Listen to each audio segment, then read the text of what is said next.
Anybody else need a pen? Anybody need pens?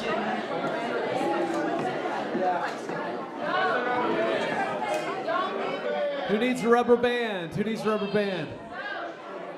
Cool. All right. Again, Wednesday is Wednesday. We're super excited. It starts at 5:45. We're having Chick-fil-A, so bring a friend. The friend eats free. For you, it'll be $3. That's not bad. It's pretty cheap. $3 for regulars, free for twins. Anybody need a pen or a rubber band? Did we get everybody a pen? Rubber band. Becky, you got the rubber bands? All right. I'm going to pass the mic to Chandler to let him run through announcements. Good morning, family. Wait. Hello. Haven't been here in a while. Hello, family. Hello. Wow, that was great. All right, so hope all of you had a great weekend. I know I did. Last weekend I was getting over strep throat, so this weekend, this past one was a lot better. But hope all of you are good. Hope you all had good times doing whatever you're doing. Hope you Tennessee fans are okay after losing another buzzer beater victory. That's sad. Not really. But all right, everyone settle. Everyone settle and listen to announcements. All right, Josh. It's Josh here. Wants to tell us about Dig. Y'all listen up. Dig will be tomorrow night from 6 to 8 at the Adcox and Parker Cowan, 6 to 8 at the Adcox, continuing with their Man of God series. I think that's awesome. All right, Becky, you want to tell us about Impact? Becky herself is speaking, so definitely go to that one. All right. Oh, man, we got the beach retreat coming up this weekend, so it's going to be amazing. It's going to be wonderful. There's still a sign-up sheet out. If you haven't signed up, you really need to sign up because we really need to know how many are going by this point. So make sure you sign up. It's happening this weekend. Definitely do that. CYC, Josh, I think it's closed pretty much, isn't it? Yep, closed. So continuing on. Oh, yeah. So on the 25th, I believe, we have a middle school rock climbing event. So there's a sign-up sheet out for that I need all of you guys to sign up for so we can have a more accurate number of who's going and what to tell the business that we're going to. So it's going to be awesome. We're going to meet at the building. We're going to go climb for a couple hours, and then we're all going to go eat together. So that's exclusively for the middle schoolers. So, yep, more details on that will come out soon. All right, got Wednesday coming up this Wednesday. That's going to be wonderful. Make sure you take advantage of that. As Philip just talked about, got your rubber band, got your friend on it. Make sure to bring a friend. They'll eat free. All right, what's next? Yeah, Youth Group Central, anything you need right there. Sign-up sheets, pay links, all the good stuff is right there. So, Philip, you got anything else? Are there any other announcements? ready for the beach. Get ready for the beach. Woo! Be hyped. Yeah. All right. I think y'all are good. Go to class.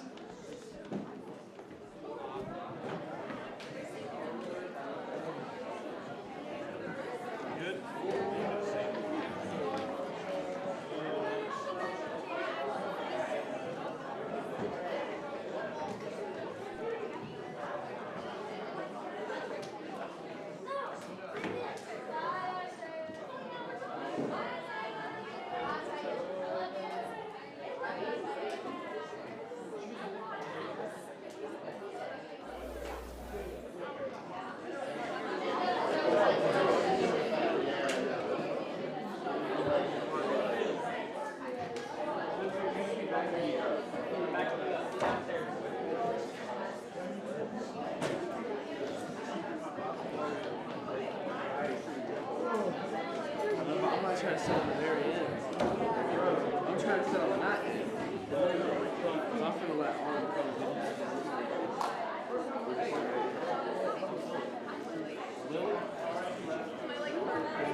hope you've had wonderful days, had wonderful weekends. But let's dive right into the content.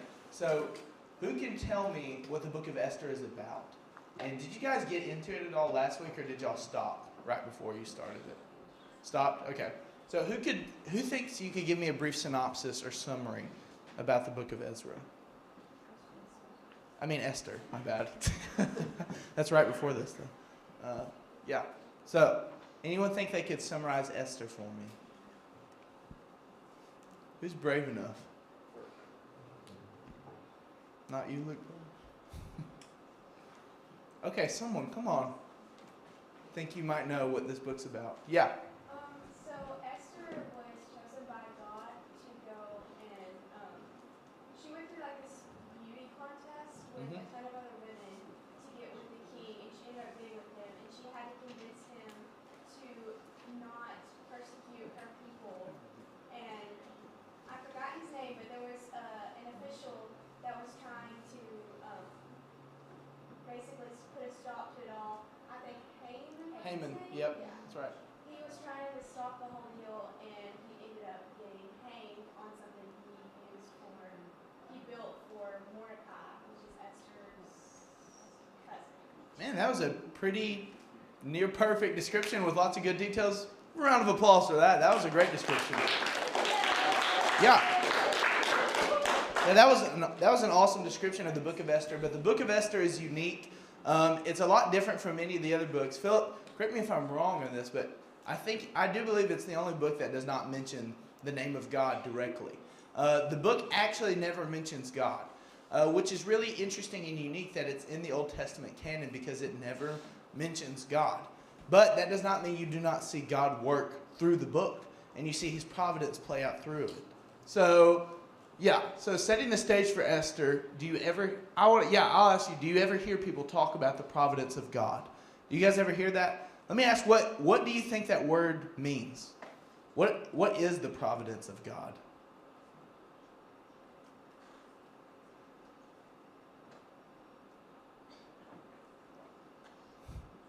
Brad, why are you pointing at Parker? Parker, are you volunteering Parker to answer? Providence of God, people. Who can answer it? Who can tell me what that phrase means? You're so silent on me today. I'm about to just call on someone. Someone get ready. Everyone avoid eye contact with me, or else I'm going to call on you. All right. Whitlock. It means that He'll provide for you. Yeah, it means He'll provide for you. Yeah, that's a pretty good definition. But essentially, what the providence of God means is that God is going to work no matter what in any situation, maybe even sometimes without directly or explicitly communicating something. Like in the other books we talk about and we see that God explicitly states this, like this is going to happen, I'm going to do this for you. But here in Esther, He's silent in the sense that He lets His work do the talking. But the providence of God is a huge key theme in Esther, and you see it enacted out throughout the whole book. But let me ask you guys another question that's up here. When was a time you were able to see the providence of God in your own lives? As in, maybe God didn't directly speak to you, like I don't think He does in that manner anymore, but when is a time that you saw that in your own life, that you saw God working through your own life? Anyone want to share a story?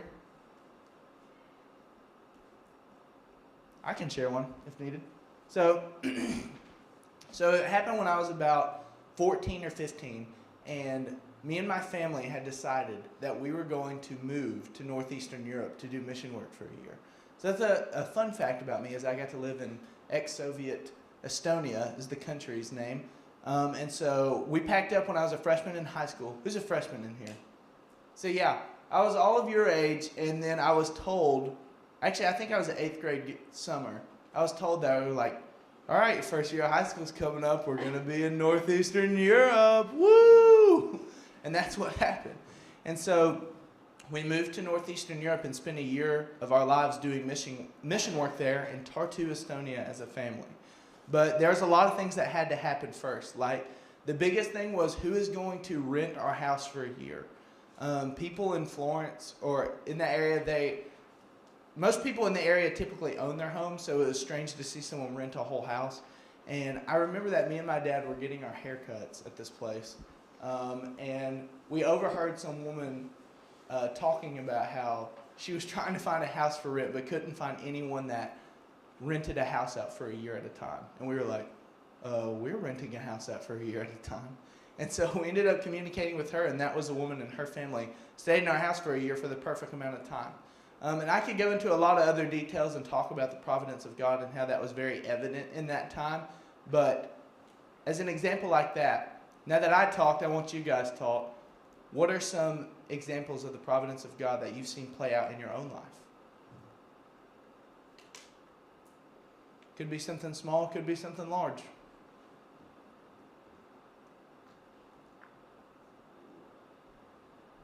Philip, do you have something? Do you have a story from your own life, maybe? Yeah, I guess I experienced a similar thing moving in the 7th grade from Alabama and hating everything about moving. I wanted to live in Hamilton, Alabama, like my whole life. And we moved to Nashville in the 7th grade, and I hated it, and it was awful. And I hated the school I went to, and I hated everybody from Tennessee. I just hated everything. I was just miserable. But after about a year's time, things got a little better. I made some friends and met my best friend in the 8th grade, who I eventually married. Wow. So that's Well, there you go. pretty good. Yeah, it worked out. Yeah. So God was taking care of me, even though I was not on board with any of the Changes plans he was that were making. being made around me in my life. Yeah. Well, if that's not the providence of God, I don't know what is. Yeah, that's an awesome story. So, and maybe for a lot of you guys, maybe you're too young to really see that evident yet. Maybe as you grow older and you see where you go to school or who you end up with in the end, you'll see that play out more and more. But last call, does anyone want to tell a story or something from their lives of the providence of God happening to them? If not, I'm going to move onward to the next slide. If you don't talk to me, y'all are so quiet today. Anybody? All right. So Esther, the backstory of it is basically that this king of Persia, he puts on this edition of The Bachelor. How many of you guys watch The Bachelor? What are your thoughts on The Bachelor? I kind of hate The Bachelor. I know lots of men in the dorm who would watch it. They'd have Bachelor watch parties. What are your opinions of that? Perky, you like The Bachelor? You don't like The Bachelor? Why not? Never seen it before. That's good. I'm proud of you for that. But yeah, so the king of Persia, who are these people who own Israel at this point. Israel's in exile, and the Persian Empire is ruling over them. And this king, he's putting on his own very rendition of The Bachelor, and he's looking for a new queen because the old one said some stuff that he didn't really like and he didn't appreciate her, so he had her go away. Did he execute her or exile her? I can't quite remember. But she disappeared is what happened to her. She ran away.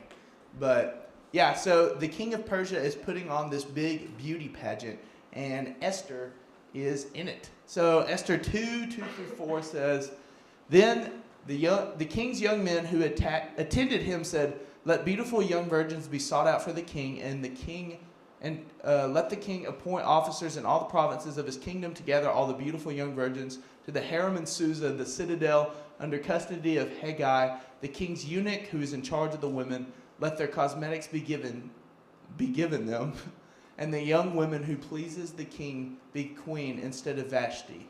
So this pleased the king, and he did so." Okay, so basically, there's lots of good words in there that we don't really talk about in church, like harem and all the things like that. And so he's putting together this gigantic beauty pageant to see who is going to replace my queen, because my old one made me mad and she ran away, like we just talked about. So reading onward, Esther 2:12-14. "Now when the turn came for each young woman to go into the king Ahasuerus, after being 12 months under the regulations for the women, since this was the regular period of their beautifying, 6 months with the oil of myrrh and 6 months with spices and ointments for women.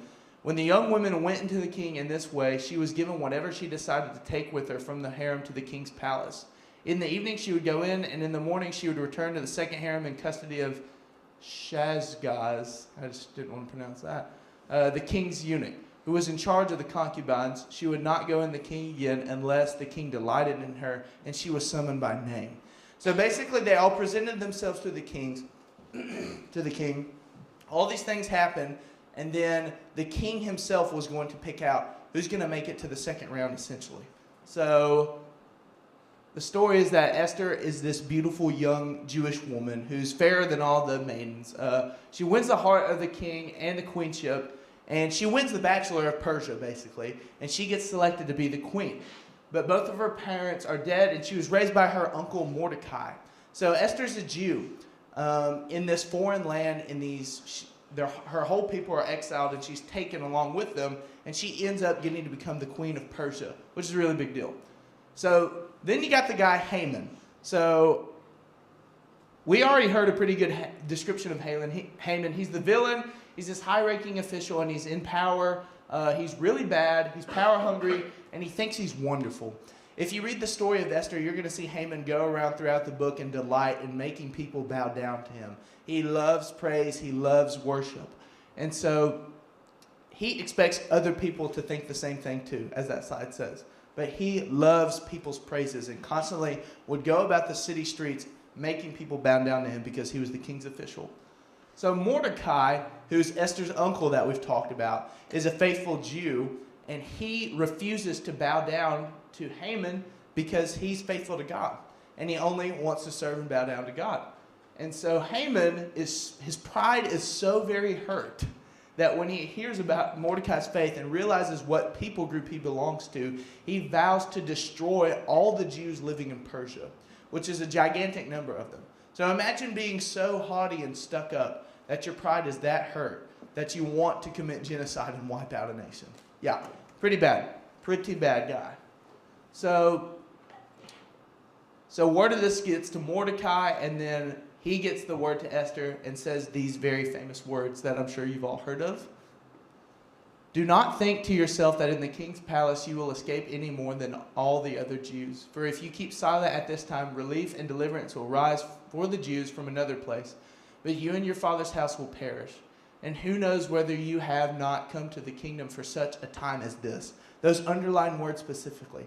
Those beautiful words highlight the providence of God, is that maybe God has placed you here and led you here all up to this moment right now, is what he's saying. He said, maybe you'll die and God will deliver the Jews in another manner. But he said, but it could all come down to this right now. So, the short version is not better than the full version. I think all of you should go read it. And I think that's what's great about this series, is we give you a taste to encourage you to go read it all for yourselves. But Esther saves the day. She tells the king about Haman's wicked plan because Mordecai saves the king's life. Haman is killed, and there was much rejoicing. So, round of applause for Haman dying. Everyone clap it up. Yeah. So Haman dies by the gallows that he built for Mordecai to hang and to wipe out the Jews. He dies by his own gallows. Yep. So the life lessons here is that a faith that is real does what is right, even when it's hard. I'm sure all of you have been through different things to where you've had to do the hard thing even though it's the right thing. Like all the times you maybe wanted to strangle your little sibling or other things like that.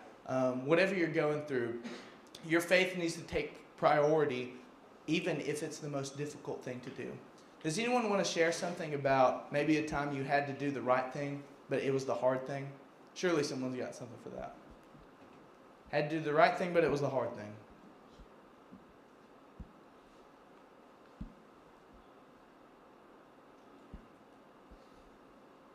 Come on, somebody. Bradley, surely you have something for me.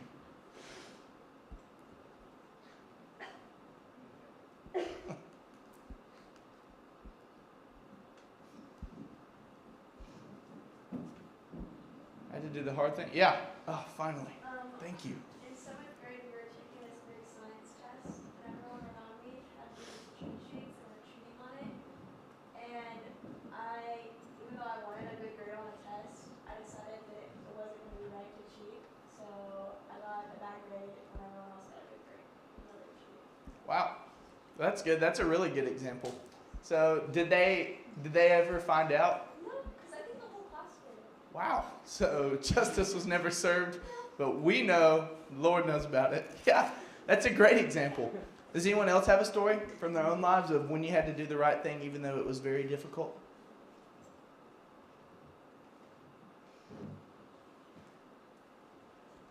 All right, moving onward. Next point. So your influence is needed. Perhaps you are where you are for such a time as this. Like Philip talked about, he didn't know that. I'm sure, Philip, did you know that when you were moving from Hamilton that you were going to go to Nashville and meet your wife and, familiarize yourself with a place that you're eventually going to be ministering at? So you didn't know that as a, was 7th grader, 8th grader? Yeah. So you didn't know that. He didn't know that. I didn't know that when I moved to Europe that it would change my faith and make me the man I am today, basically, essentially strengthening my faith. When I was there in Europe, I remember just laying on my bed crying a lot. So, I know, not very manly of me. I spent time, when we were over there, I spent the vast majority of that year wishing I was home the whole time. And even though I knew that we were doing good mission work and I knew that we were doing stuff for the Lord and we were seeing results and running a church like that, that didn't matter to me as a 9th grader because I was missing all my friends because I wanted to be at home in high school with everybody else. But I believe that if you were to take that year of my life away from me, I don't know if I would be a Christian today because that year was so strengthening and impactful for me. But I didn't know that at that time. I'm sure you guys are aware of this, but us humans, we perceive time in a linear fashion. You know what that means? Linear? It's line. Good job. Yes, good job. It means you perceive time in a straight line. That when you're looking forward to something, if you, well, come up here for a second. So if this is time, this alleyway is time, and Bowen stands directly, get directly in front of me, like right here, I cannot see through his head. I don't know what's going on behind him. If you guys were to perform like a tap dancing routine in this area, I would have no idea what's going on. Yeah, thank you. So you can go sit down. So we perceive time in that manner. But God is a being who exists out of time and outside of time, and he has that bird's eye view, and he can see everything that's going to happen for your life. So when there's a wall that's placed in front of you for you to climb over, he knows it's going to strengthen you for the bigger wall you have coming later down your life.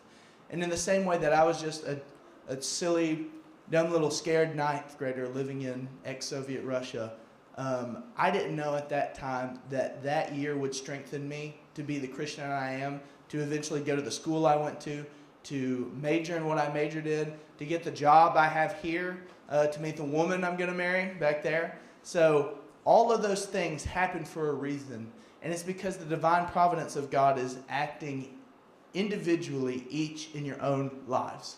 And you need to realize you may not like where you are right now in this moment, and you may be struggling, but you could be needed for such a time as this. Your influence on someone could save someone's soul. And later down the years, they're going to talk about you. The way that we talk about Christian and, who brought him? Spencer Flew Allen, bringing Christian friends. Look at all the lives that is touched from that point onward. You might be in the future the Spencer Flew Allen who brought Christian friends to church that eventually brought down all those chain of events.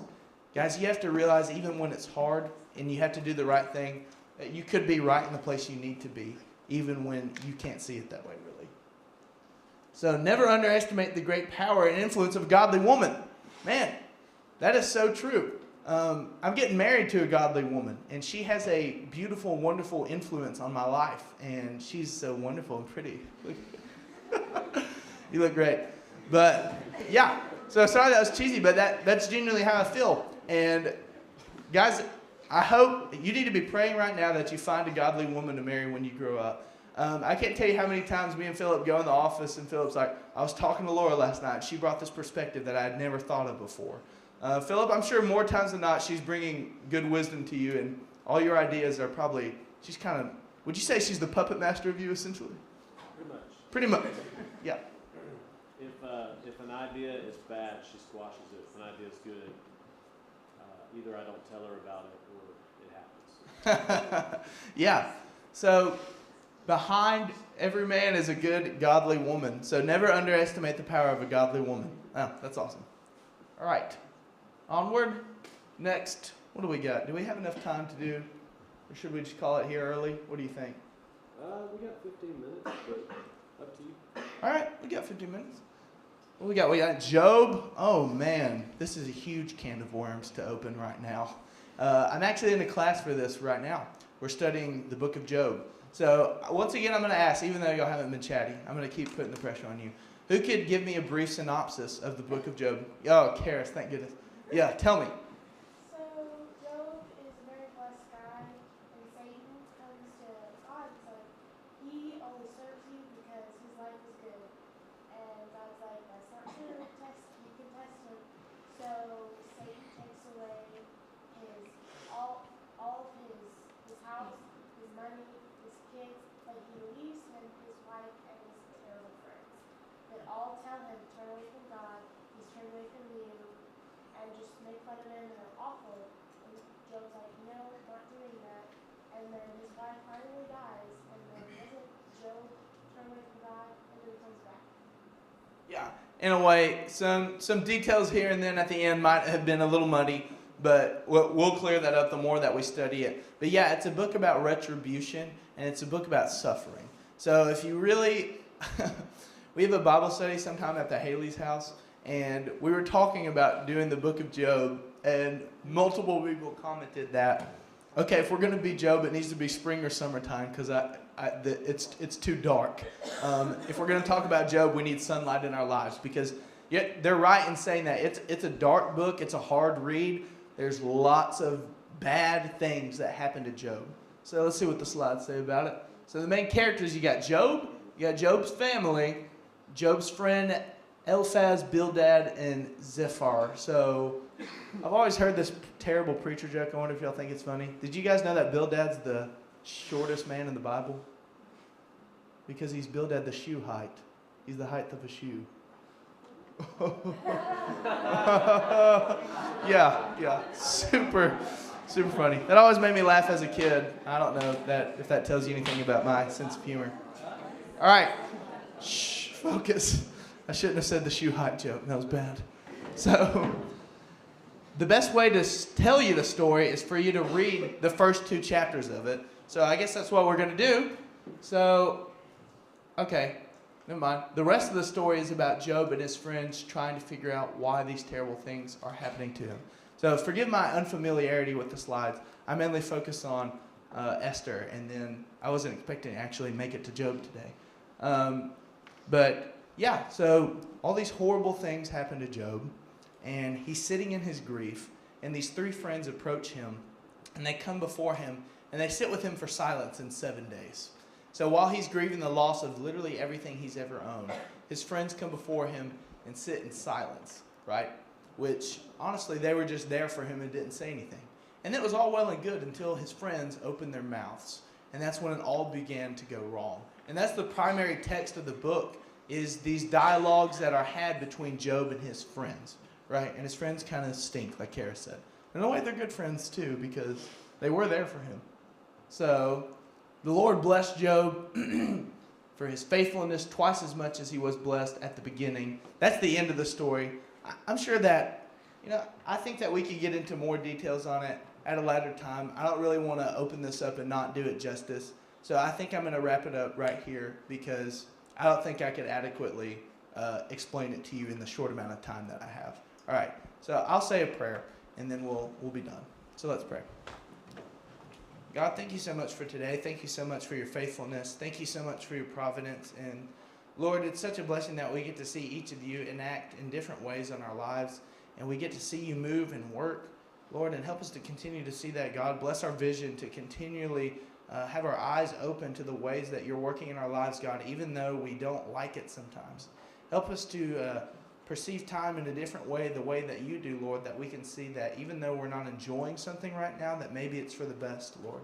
God, we love you so much, and we're so blessed. We're so blessed here at Mount Juliet. We love you, Lord, and we're thankful for your Son, and it's in his name we pray. Amen. All right, so y'all can just chill out here for a few minutes, and then y'all can leave at about 10 o'clock. But keep it down. Let's keep it down because other people are still having class. So shh. Keep it to a low.